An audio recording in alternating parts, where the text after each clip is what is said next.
He's right. There wasn't a single hair on the floor. So, the culprit removed some evidence? Yes, and if I were the culprit, why would I need to get rid of all the hair in my own room? It wouldn't be unusual at all to find my hair at the crime scene. If the reason all the hair was gone was to remove any trace that Syakya had ever been there. That makes sense, does it not? No. If that were the case, they would have had to do something about the body itself, not just her hair. Ha ha ha! Yes, very true, very true. Okay, then why wasn't there any hair on the ground? The killer got rid of it all, of course, to remove any trace that they had ever been there. Wait, then that means... Precisely. It's simply beyond reason to believe that the room's owner and the killer are one and the same. Then Makoto isn't the culprit? Are you sure we can decide something so important based solely on the absence of some hair? No. There are other reasons that prove why Makoto couldn't have done it. I would like to hear these reasons.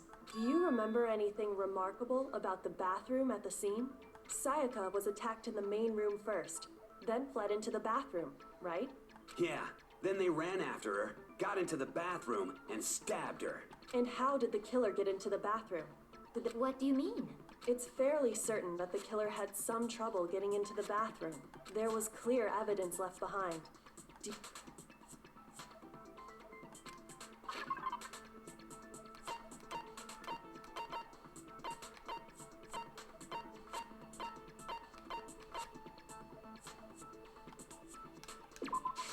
I got it!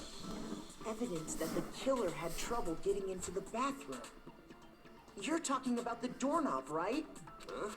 The doorknob? What doorknob? The doorknob for my bathroom. It was completely broken. See how the top part was unscrewed? And the doorknob's about ready to fall off? Oh yeah, true.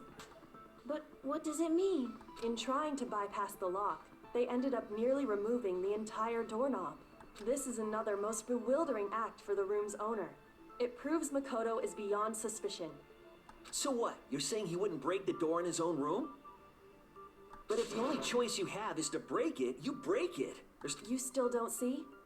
Okay then, let's take another look at how the incident unfolded. Hopefully that will help you understand.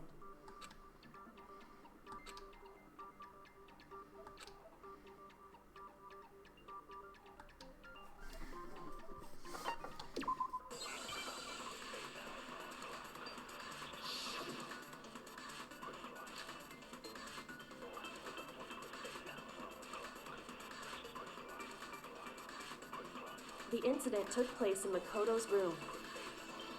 Syakya was first attacked in the main room. She then fled into the bathroom. Then the killer ran after her, and they got into the bathroom. At that point, the killer had it because Syakya had locked it. And finally, the culprit had Syakya cornered. To finish the job, It was you, wasn't it, Makoto? Admit we already know the answer.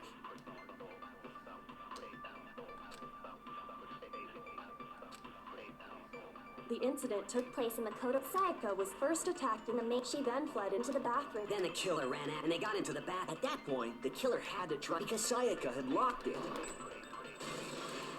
No, that's wrong.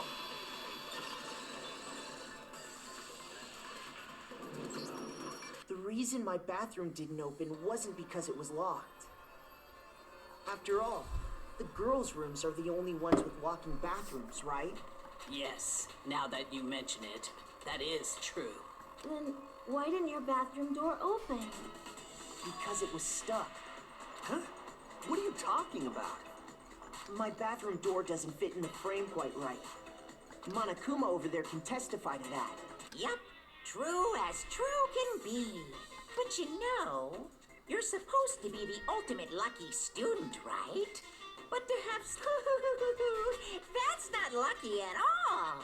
So the reason the door didn't open was just because it was stuck. But the killer didn't know that and assumed it was locked. So they tore apart the doorknob to get in. Okay, but then why would the killer even think the door was locked in the first place? Everyone should have known you can't lock any of the boys' bathrooms. The killer could easily make that mistake, thanks to one important detail about the scene of the crime.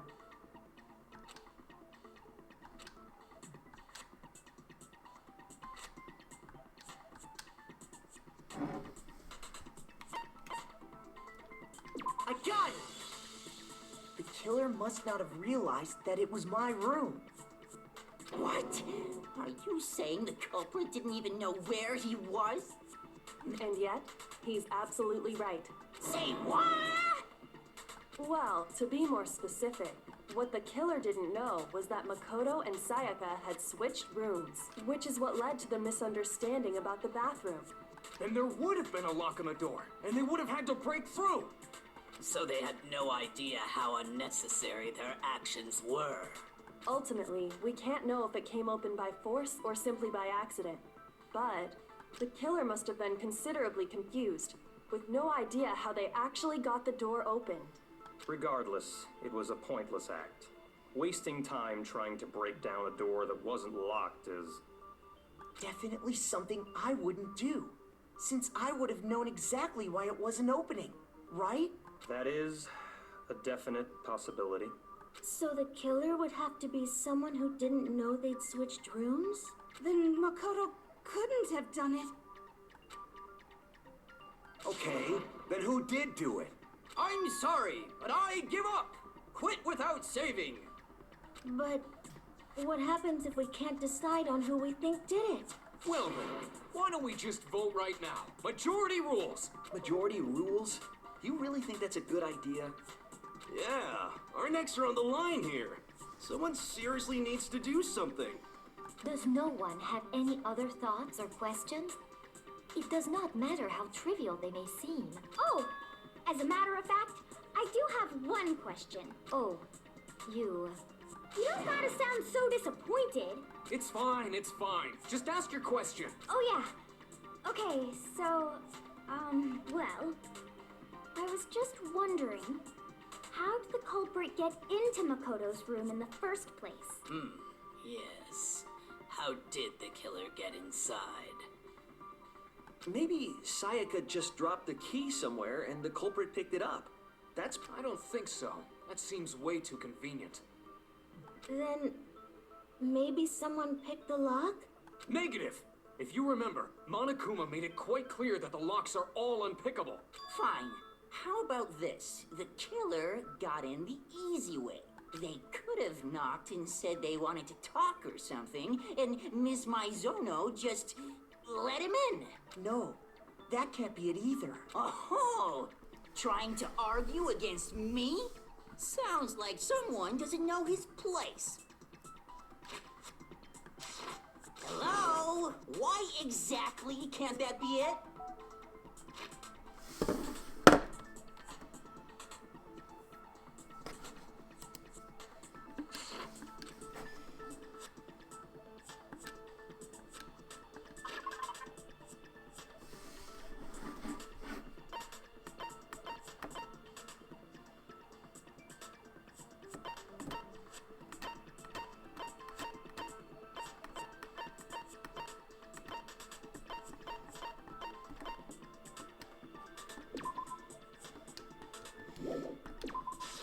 I got it!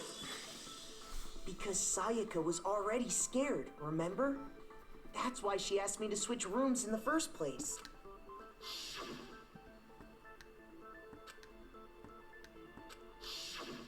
Knowing what she'd been through, I just can't believe she would have opened the door for anyone. What if her being scared was a lie? Huh? What the hell is that supposed to mean? Why would she lie about something like that? I know you don't want to consider it, but look at this and tell me. Can you still deny the possibility?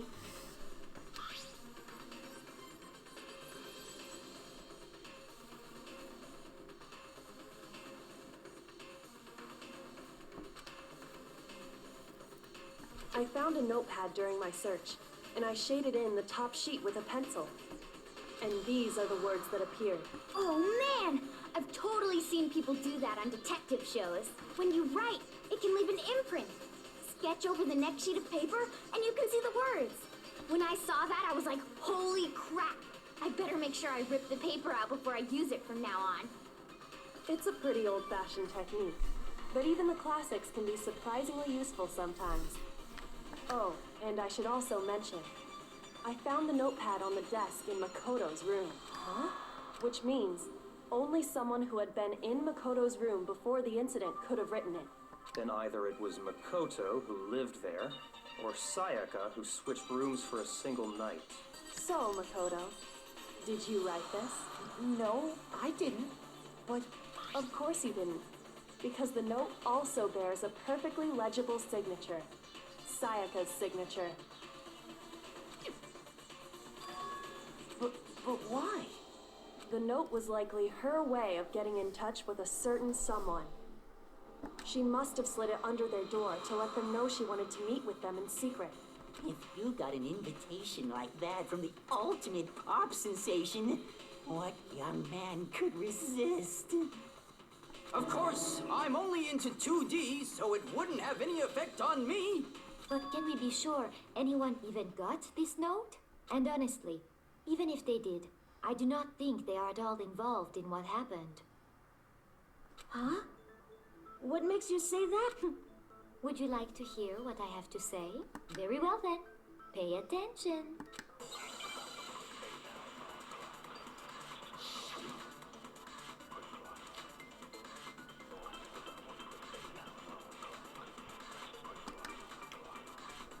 Sayaka and Makoto switched rooms, correct? But in the note, the place they were asked to come to, it specifically says, my room. I see. So if someone read that note, then they would have gone to Sayaka's room. Exactly. The room that Makoto was staying in. So in other words, even if someone did read the note and did what it said, they would not have any connection to what happened. It certainly would seem that way.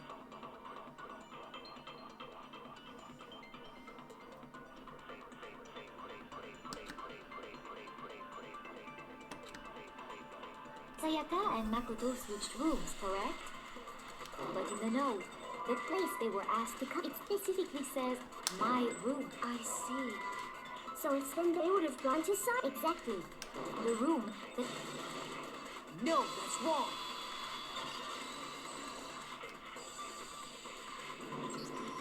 The nameplates on Mai and Sayaka's rooms got switched. They got switched? That's right. The nameplates got switched, just like the rooms themselves. As a result, the nameplate on Sayaka's room actually had Makoto's name. And the nameplate on Makoto's room had Sayaka's. So what you're saying is, the room Syakya was staying in was actually marked as her room. Then, if someone did do what the note said, they would end up at Makoto's room where Sayaka was. Plus, their rooms are right next to each other. So switching the nameplates would be no problem. And the one who switched the names was... Well, of course it wasn't you, right, Makoto? Right. Okay, then who did it?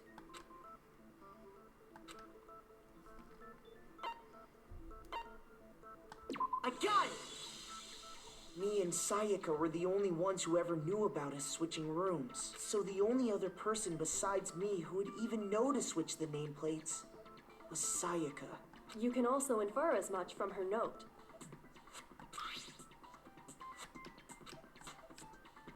She specifically tells the reader to check the nameplate.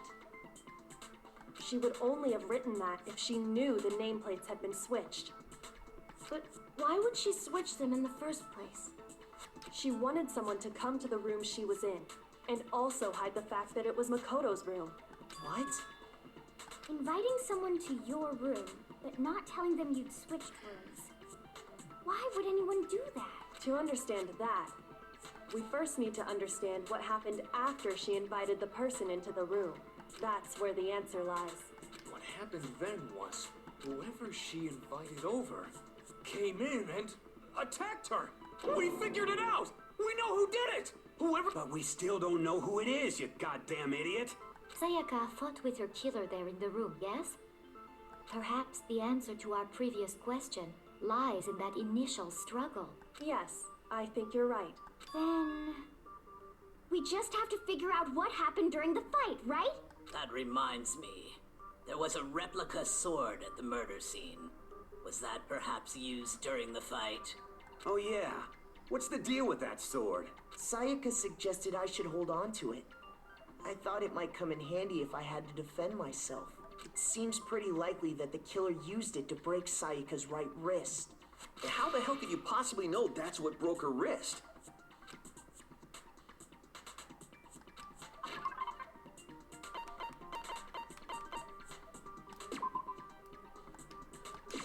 I got it! All you have to do is take a good look at her broken wrist, and it should become pretty clear. Right there where her wrist is all swollen. There's something glittery there. Is that gold? It sure is. Specifically, the gold coating from the replica sword. You barely have to touch that stuff, and it'll stick right to you. And there's some on her wrist because... I got it! Because she got hit with the sword, right there on her wrist! I see. And so the truth draws ever closer. All right, then it's about time to solve this mystery.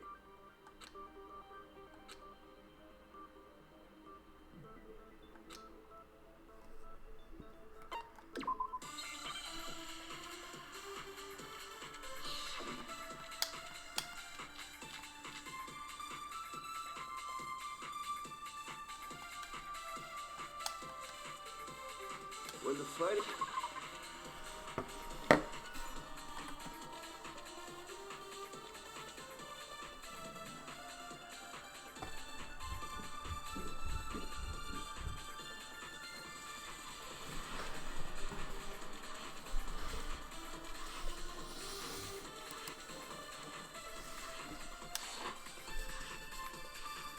The culprit grabbed the sword, and that's when the first blow was dealt. A sword-based sneak attack. And that's what broke Miss Mizono's wrist. So she tried to fight back. She grabbed the kitchen knife she had hidden away. But then the culprit took that from her too. And they killed her with it. And that's exactly what happened.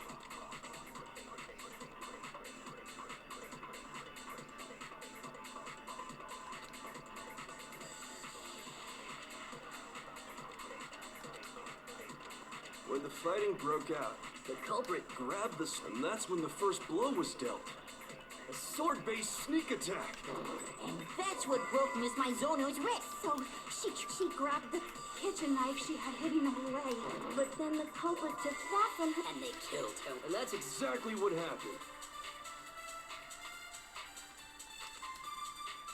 When the fighting broke out, the culprit grabbed the sword, and that's when the first blow was dealt. A sword-based sneak attack. And that's what broke Miss Mizono's wrist. So she tried to fight back. She grabbed the kitchen knife she had hidden away. Shoot! When the fighting broke out, the culprit grabbed the sword, and that's when the first sword-based sneak attack. No, that's wrong.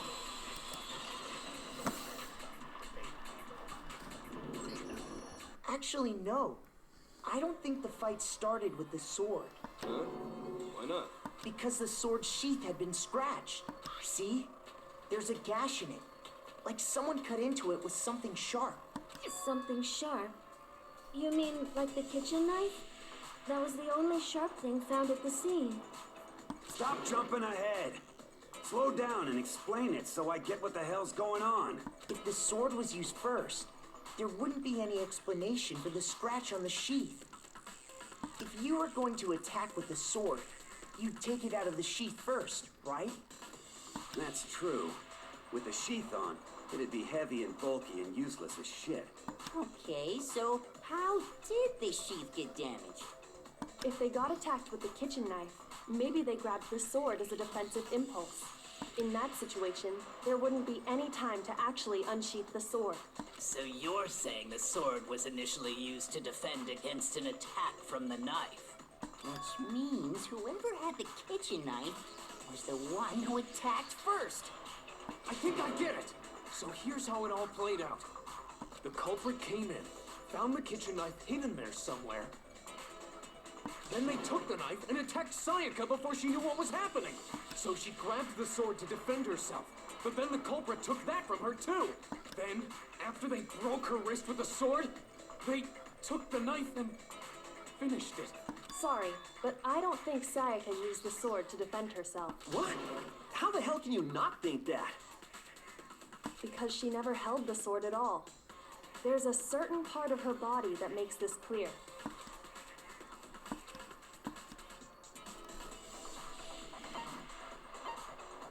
I got it! You're talking about her palms, right? The palms of her hands were perfectly clean. So I don't think she ever picked up the sword. How can you know that just by looking at her palms? Like I said before, the gold coating on that sword comes right off. In fact, if you look, you'll notice that a lot of the gold has already come off the handle. It's safe to assume that's because whoever used the sword got some of it on their hands. There's really no way she could have picked it up and come away completely clean.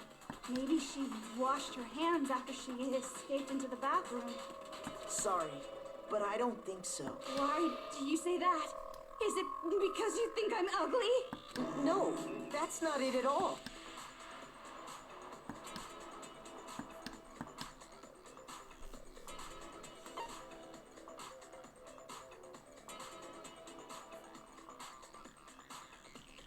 I got it! According to the Monokuma file, Sayaka's time of death was around 1:30 a.m. In other words, at nighttime. And the water in the bathroom shuts off at nighttime. Oh, I didn't know that. Actually, I haven't taken a shower here yet. Oh, my. You're no different. You smell like a big, fat, ugly donkey. I'm not sure whether to take that as an insult or a compliment. An insult, obviously. So anyway, if Syakya never touched the sword, then that means the killer is the only one who used the sword. But hold on. If that's right, then the one who damaged the sheath.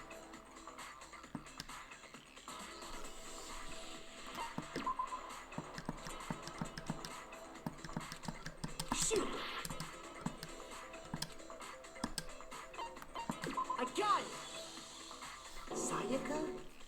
She had the kitchen knife? But we already said that the attack started with... The person with the knife attacked first, and the sword was used as an impromptu defense. Then the one who attacked first was... Syakya? Now do you understand? She wasn't a blameless victim in this. No, far from it. It's almost as if she'd been planning to commit a murder of her own. She took the knife from the kitchen, then invited the culprit to the room she was staying in. And if it's true that she had the kitchen knife and attacked without provocation... Indeed. These are all the actions of an assailant. Which brings up another point. Makoto, Syakya was the one who suggested you two switch rooms, correct? Maybe the reason she wanted to switch rooms was so that she could pin the crime on you. That is a possibility, is it not? Syakya wanted to... That would also explain why she would switch the nameplates. She wanted to get whoever she had targeted to come to Makoto's room where she was staying. And by committing the murder there, instead of her room, that would implicate Makoto. But for that to work, the target had to be lured out while still keeping the room swap a secret. If the target knew she had switched rooms, they would have become suspicious right away. So all that's why she switched the names? But doesn't that plan seem a little risky? For one thing, even if her plan worked, Mr. Naegi would just tell everyone they'd switched rooms. I don't know. I'm not sure our soft-hearted Makoto is capable of that kind of cutthroat behavior. I'm sure Syakya realized the same thing, which is why out of all of us, she asked him to switch rooms. Plus, she was the ultimate pop sensation, a totally forgettable kid, or a national superstar. Who are you more likely to believe? Wait, then you're saying she had this all planned out? Holy shit! But in the end, her plan backfired. She launched her attack with the knife, then found herself under attack in turn. That must be when her wrist got broken, and she was forced to drop the knife. The tables were suddenly turned on her, and she died at the hands of the one she'd planned to murder. Just hold on! That can't be true, because... Hey! You guys have totally derailed the argument.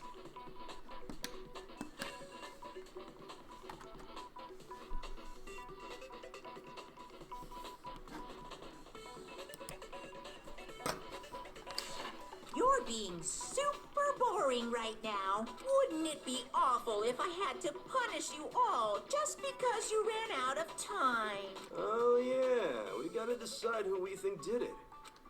Makoto, right now you just need to concentrate on figuring out the answer to this mystery. If we can't uncover who murdered Syakya, it's over for all of us.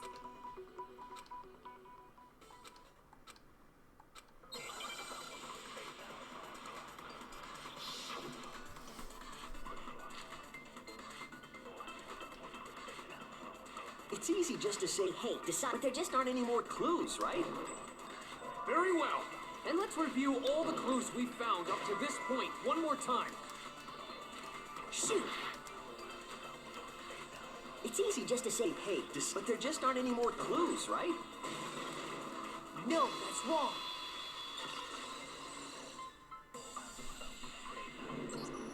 There still might be one clue left. Sayaka's dying message. Dining? Wait, what did you say? The dying message. She wrote something on the wall behind her from 11037, written in her own blood. Well, before we get too far into that, I need to ask, can we really be sure that Syakya is the one who wrote it?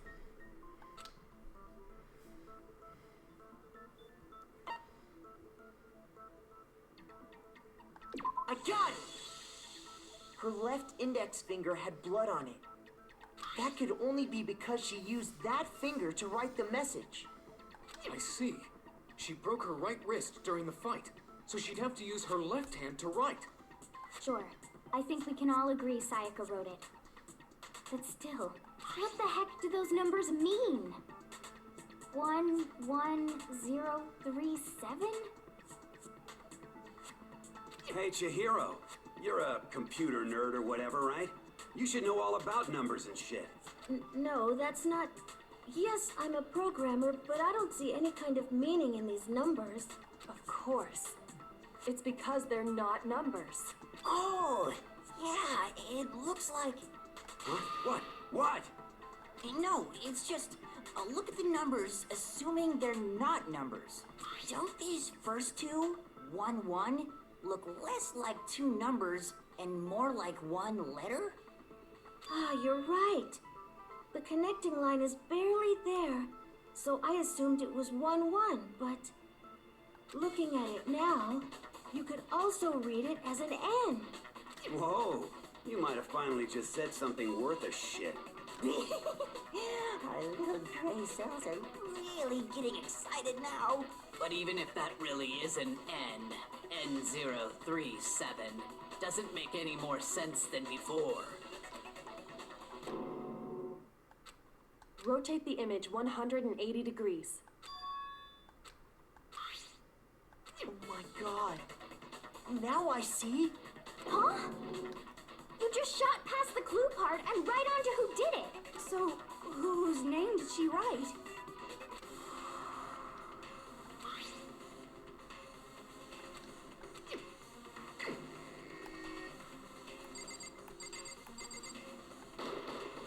Here's my answer. The key to solving this mystery was simply to rotate the writing 180 degrees. If you turn the message around, it becomes the letters L-E-O-N. L-E-O-N.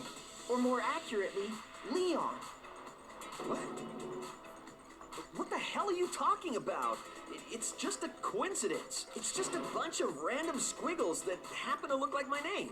No, it's not random at all.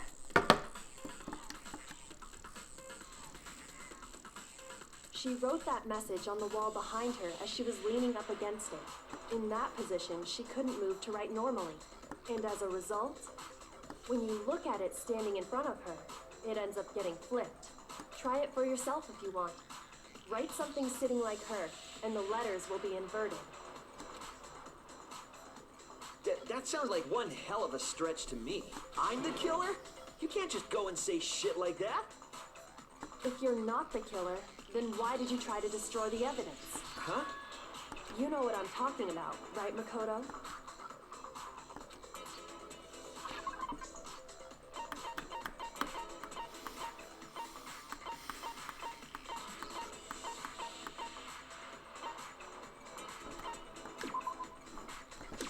I got it! You mean the burnt shirt piece I found laying on the ground by the incinerator, right? As the killer stabbed Syakya, they must have gotten some of her blood on them.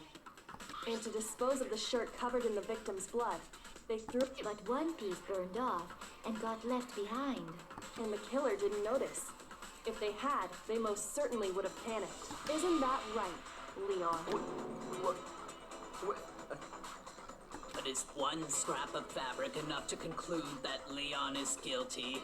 Yeah, I mean, Leon's not the only one wearing a white button-up. That's right. There are plenty of other people here with shirts like mine.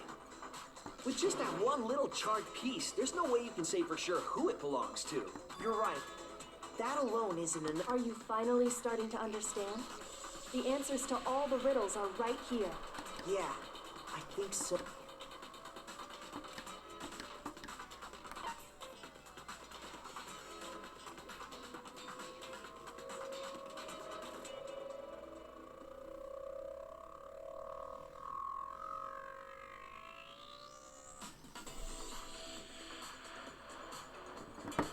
I got it! If you look closely at how the shirt was disposed of, we should be able to figure out who the killer is. Oh yeah, that's a good point. I think I know what you're gonna say. You can't reach the incinerator without opening the gate in front of the trash room, right? And obviously, you wouldn't be able to hit the switch to turn it on either. You need the key to get in, and the one with the key was, so the killer had to be whoever was in charge of taking care of the trash. Interesting.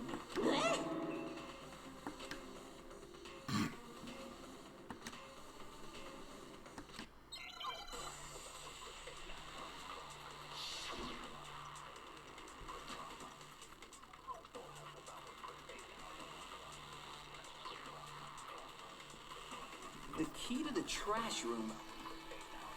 Whoever was on cleaning duty must have had it, right? So the only one, the person in charge of the...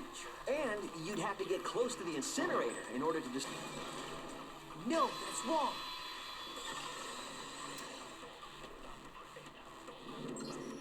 Hold on. I think I know how someone could dispose of the evidence without using the trash room key. But if you can't get past the gate, you couldn't possibly turn on the incinerator, could you? Yes, you could. If you used this. What is it, some kind of glass ball? Actually, it was supposed to be a crystal ball, but, But how would you use it? I got it! The killer simply took aim at the incinerator switch and threw the ball through a gap in the gate. All they had to do was hit that switch, and the incinerator would come to life. Someone threw a gap in the gate?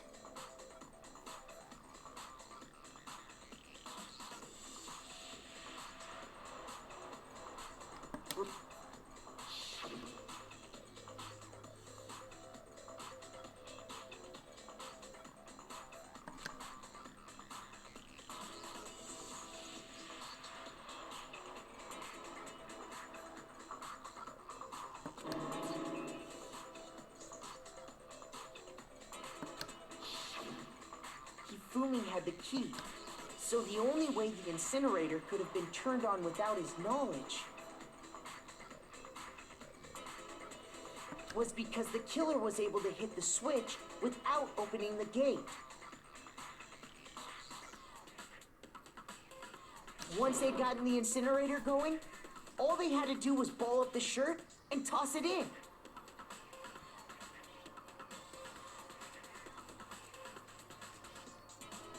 Hey, come on! What the hell is this?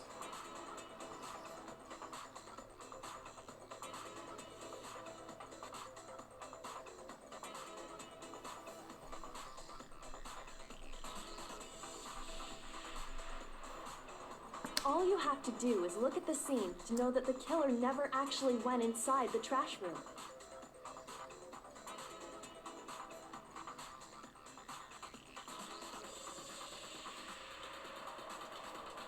The shards of broken glass, the incinerator left running, the piece of shirt that escaped the fire.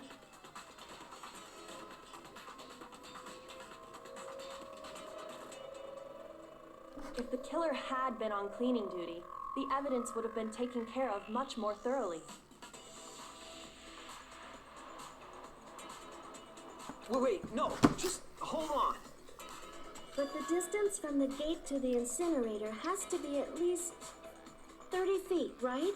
The pinpoint accuracy you'd need to throw a glass ball that far and hit something that small.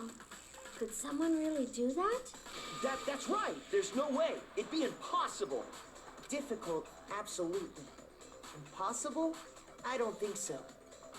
Because the killer is... I got it! Because the killer is the ultimate baseball star. Isn't that right, Leon? Do you have any idea how stupid you sound right now? A target 30 feet away would surely be little challenge for the ultimate baseball star. You can't be serious. I'm not the killer! These goddamn shepherd brains have got it all wrong, I'm telling you! You still won't admit it? Okay then, Makoto. Go ahead and review the incident once, and with that, we... Listen to me! What the hell do you mean, Ed? Say what you want, Leon. But all the questions have been answered. And the truth has been revealed. Now here's what happened.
killer is you!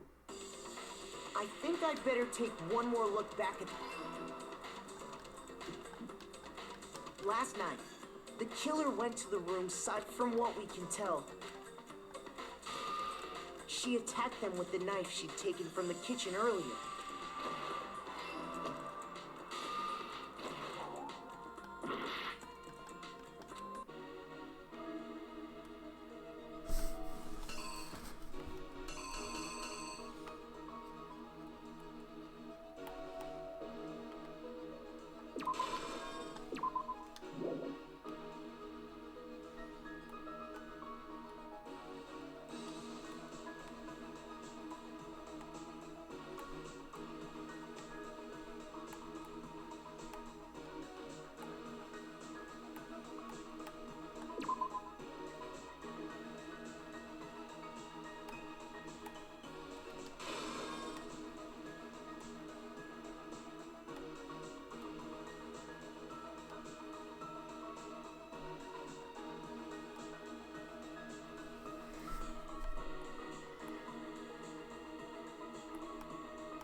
Here's exactly what happened.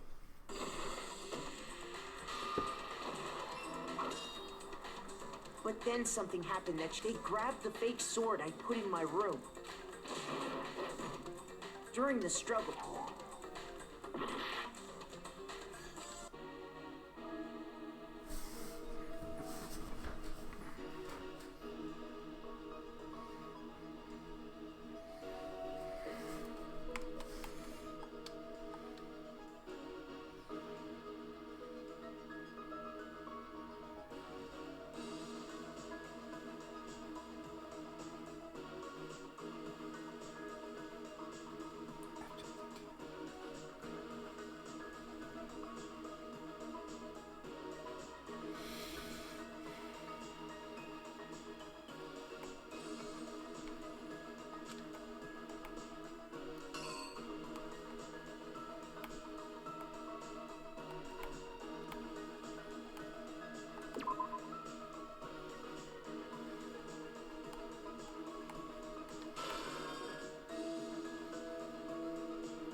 Killer is you! During the struggle. And finding the killer. What Syakya knew about that because I told her. So instead, the killer and stabs. But with what strength she had remaining, Syakya left a dying message. To keep the killer from noticing, she wrote it on the wall behind her.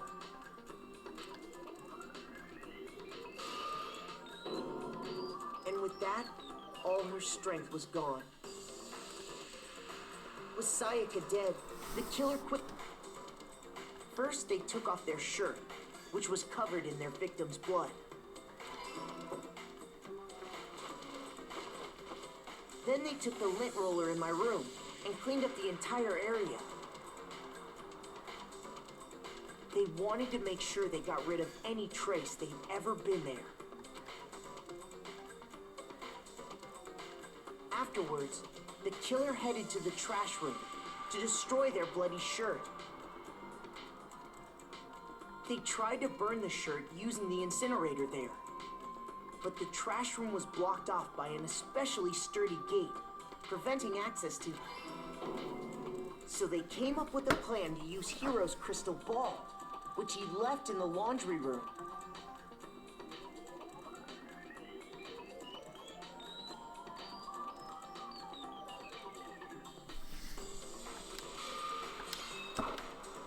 The killer managed to throw the ball through the gap in the gate and hit the incinerator switch.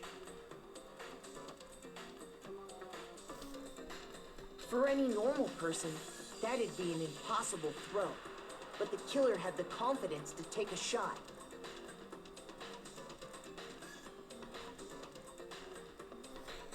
And that's because the killer was the ultimate baseball star. The crystal ball, thrown with absolute precision, hit the switch on the incinerator, which then quickly roared to life.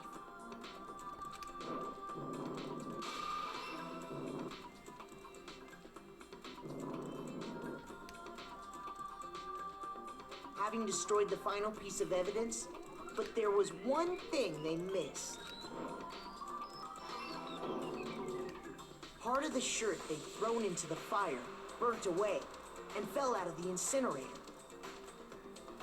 The killer didn't notice this, and so left behind a piece of indisputable evidence.